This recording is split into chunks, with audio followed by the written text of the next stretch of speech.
Hey there, magical experimenters, and hello. This is Taylor Ellwood here, and welcome to today's live stream. Been a little while since I've done these, so again, wanted to be here today. I thought I would talk about the topic of modern technology and magic and whether or not they can mix. And part of this is prompted by the fact that I'm getting ready to work on my next magic occult project. I'm almost done with Walking with Elemental Spirits. And once I wrap that up, I'm going to start working on my next book, which is going to be on the topic of social media magic. And so I got into a conversation today with an acquaintance, and we ended up talking a lot about social media magic. And I've also recently asked people to share their questions they have about social media magic, and I've been getting some great ones. So I thought, why not do a video on, why not do a little video series on this topic? And I'm going to start with answering the question of whether or not modern technology and magic can be used together. Now, if you're new to this channel, click subscribe. If you are a frequent flyer, click like and comment because that's that helps people and it helps you. Share some content with me, and I'll respond to you. I always do. So can modern technology and magic mix? Some people will say it can't. I mean, I've had people say, for example, oh, like if I do magic, then it'll fry my computer and my computer won't work. I have to be careful. And I get it. I mean, some people do have that kind of effect. I don't have that kind of effect on technology, although I have purposely actually built specific types of magical shielding, if you will, around my technology so that it essentially inverts the magical energy and causes it to flow away from the tech. But when it comes to actually applying magic and modern technology together, I do think that there is definitely space for that. Naturally, we can use things like candles, and we can use pendulums, and we can use various other magical tools and artifacts and have those work really well. And it's definitely something we should explore and use. But I also think we can incorporate modern technology. And over the years, I've done this a lot. I have a set of magnets with metal balls hanging down that I use for wealth magic workings. I have a couple of sound technologies that I use where it causes flickering lights with sounds, and I've used that to create meditative trances. I've used modern tools, in magical working. So I really think that it comes right down to this.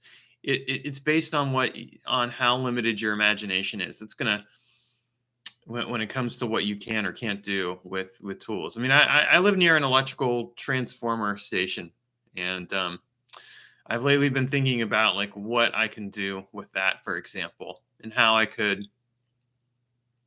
possibly apply that magical work, toward it, and how I could actually harness that energy if I needed to or wanted to. So these are things that I think about all the time. I don't think that technology is automatically separate from magic. And I think that when people rule that kind of thing out, they're missing out on the possibilities of what magic can do. I mean, let's just be honest here. We're always going to be evolving and changing, and part of that is through the technology. Now, I won't argue that some technology should probably be better left undeveloped, but the curse of the human race and also its blessing is that we're very creative. And we'll go and we'll create things, and then afterwards we'll look back and be like, yeah, I shouldn't have done that. Nuclear bomb stands out as a good example of that. Key thing I think that people need to remember is that with technology, it is basically what it is. It's not the technology itself is not innately bad. It's what people do with it. Kind of the same thing with magic, right? It's what you choose to do with it that makes it good or bad. And I think that's worth remembering, because a lot of times people get very caught up on what they think something should be, or get focused on it. But as an example, a lot of the magic that I work, not a lot of magic, but some magic that I work, I use video games for. Why? Well, video games are great for putting a person into basically translate like activity. I mean, you're focused on playing the game, you're focused on it, and they're also focused on um, that focused attention puts you into an altered state of mind that's actually perfect for magical work. I'll visualize a sigil on the back of a character, or I'll use the milestones of the game itself to create a magical working where the achievement of those milestones automatically activates the magical working and then sends it out there. I even do this with work related stuff. Every case that I solve, every activity that I do at work is prompted and designed to help me facilitate my work experience magically, and to make things and to smooth the way and open the road for me. When you look at how you can take a given activity and the technology associated with that activity and turn it into something that works for you instead of against you, or as something that becomes part of your process for magic, what ends up happening is that you discover that magic is a lot more variable than you thought before. People have this notion that magic has to be done as a magical ritual, that it has to be done in a very specific way in order to accomplish something, and I think I think there's some truth to that. I mean, definitely, there is something to be said for creating an atmosphere and for creating an experience. And I know this because I've done enough of it.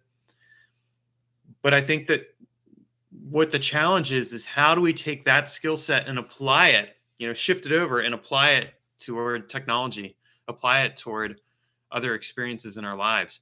These are the things that I think about all the time. These are the things that kind of that shape and craft my experience when it comes to magical work.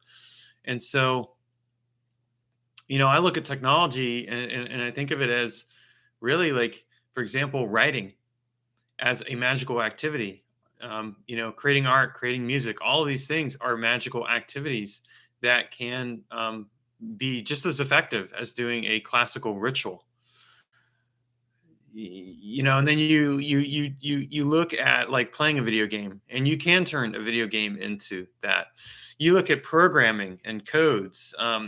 You can look at programming and code, and you can take the concept of that and apply it to magical workings. That's one of the things I do. I treat my magical workings as code, where I can go in and change and filter and sequence the code.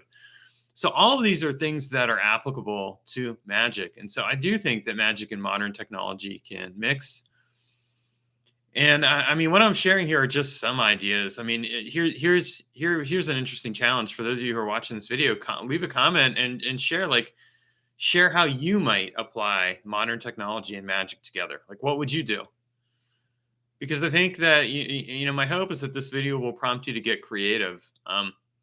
And in the coming weeks, when I'm not doing interviews, I will be talking about this topic a bit more, and we'll explore some of the logistics and the practical aspects of it. But I just kind of wanted to start with this short video this week, and I hope you guys like it and find it fascinating, and that it makes you think a bit about your own magical practice and how you can incorporate technology into it. Thanks for watching, and again, drop a comment. Let me know how you integrate magic into modern technology and vice versa.